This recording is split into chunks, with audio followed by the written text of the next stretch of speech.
चमचमीत कोलंबी कोणाला आवडत नाही. चमचमीत कोलंबी ती पण खरपूस अशा केळीच्या पानामध्ये वाफवलेली, त्याची चवच न्यारी. केळीच्या पानातील ही कोलंबी मसाला आज आपण बनवणार आहोत. तर त्यासाठी लागणारं साहित्य पाहूयात. इथे आपण आलं, लसूण, मिरची, कोथिंबीर आणि पुदिना याची पेस्ट करून घेतलेली आहे. ती जवळजवळ 2 चमचे आहे. अगरी मसाला, निश्चितच मसाल्याचा अगरी मसाला हा 2 चमचे घ्यायचा आहे. त्यानंतर चवीनुसार मीठ, 1 चमचा आपण मिरी पूड घालणार आहोत त्याच्यामध्ये. कोलंबी घेतलेली आहे आपण इथे, ही अर्धा किलो कोलंबी घेतलेली आहे. त्याच्यानंतर इथे आपण ही 1 टोमॅटो मध्यम स्वरूपाचा आणि 4 ते 5 काजूचे तुकडे ते घालून आपण पेस्ट बनवून घेतलेली आहे. इथे तेल लागणार आहे आपल्याला कोलंबी मसाला बनवण्यासाठी. 1 चमचा आपण धणे जिरे पूड घेतलेली आहे.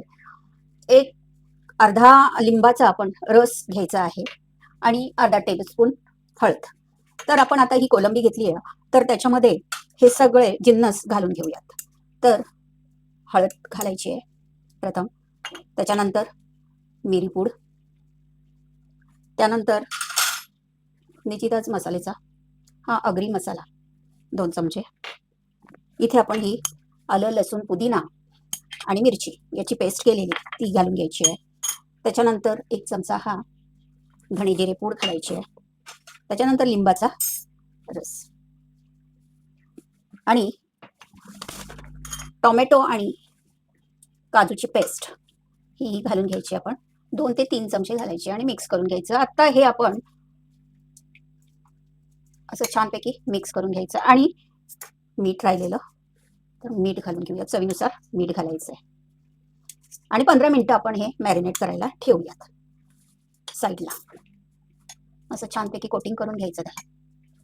मॅरिनेट केलं की छान त्याला व्हायला वेळ लागणार नाही. कोलंबी ही झटपट होते आणि टोमॅटो आणि याची पेस्ट, काजूची पेस्ट आपल्याला बनवायची नसेल तर टोमॅटो केचप घातला तरी होतो.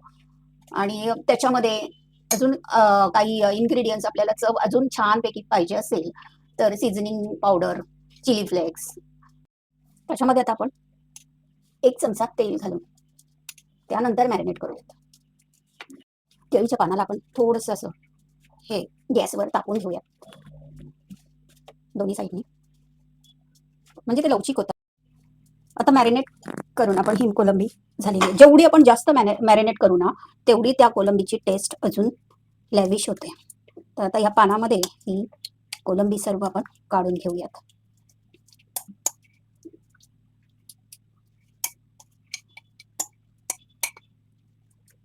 भाताबरोबर, भाकरीबरोबर किंवा रोटीबरोबर पण कोलंबी खाऊ शकतो. आणि केळीच्या पानात किंवा हळदीच्या पानामध्ये बनवलं तर त्याची टेस्ट औरच असते, वेगळीच लागते.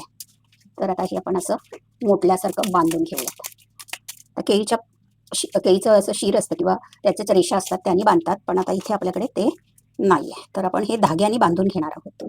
असं असं बांधून घ्यायचं हे घट्टसर. पाहू शकता आता. कढईला आता थोडंसं तेल आपण स्प्रेड करून घ्यायचं आहे अगदी, आणि गॅस आपला मंद ठेवायचं. अगदी 20 ते 25 मिनिटांमध्ये हे आपण शिजवून घ्यायचं आहे. असं आता त्याच्यामध्ये ठेवून द्यायचं आणि वरती आपण हे असं झाकण लावून द्यायचं. मंद आचेवर आपण 20 ते 25 मिनिटं असं वाफवून घ्यायचं आहे. 20 मिनिटं झालेली आहेत. पाहूयात आता आपण. छानपैकी असं शिजून झालेलं आहे. आता हे आपण काढून घेऊयात. छानपैकी आता आपण हे असं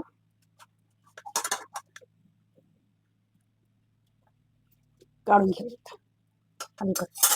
थोड्याफार प्रमाणात ग्रेव्ही पण तयार झालेली आहे. थोडंसं थंड होऊन दिलं आणि त्याच्यानंतर हे आपण असं काढलंय.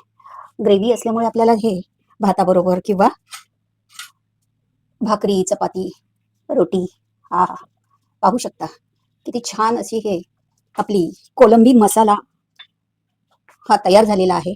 वरून आपण असे कोथिंबीर, मस्तच. नक्की करून बघा, तुम्हालाही आवडेल ही रेसिपी. आणि अजूनही माझ्या चॅनलला सबस्क्राईब केलं नसेल तर सबस्क्राईब करा, लाईक करा, शेअर करा. अशाच नवनवीन रेसिपी पाहण्यासाठी निश्चितच मसाले या रेसिपी अजून कुठल्या नवीन पाहिजे तुम्हाला, केळीच्या पानातलं चिकन किंवा केळीच्या पानातलं अजून पॉपलेट असं कुठलं रेसिपी पाहिजे ती कमेंट्स करून नक्की कळवा. मस्त खा, हेल्दी राहा. पुन्हा भेटू नवीन रेसिपीमध्ये.